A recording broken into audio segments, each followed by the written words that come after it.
வாழ்க்கையில் முன்னேற்றத்திற்கான படிகளை மேற்கொள்ளும் பொழுது வரும் தடைகளை நீக்குபவர்தான் திருநெடுங்களநாதர். திருச்சி துவாக்குடிக்கு அருகே உள்ள திருத்தலம் திருநெடுங்களம்.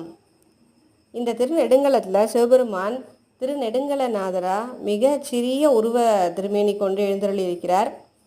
இவர் தன்னுடைய இடது பாகத்தை அம்பாளுக்கு கொடுத்ததாகவும் அம்பாள் திருமேனியாக இருக்கிறதாகவும் ஐதீகமாக இருக்குது. அம்பாளை நம்ம பார்க்க முடியாது சுவாமிக்கு பக்கத்தில். ஆனால் சுவாமிக்கு பக்கத்தில் கொஞ்சம் இடம் நிறையவே இருக்கும். சுவாமியை கொஞ்சம் தள்ளி இருப்பார், நந்திக்கு நேராக இல்லாமல் கொஞ்சம் தள்ளி இருப்பார். அதனால் மூலவர் கருவறையில் 2 விமானங்களை பார்க்கலாம்.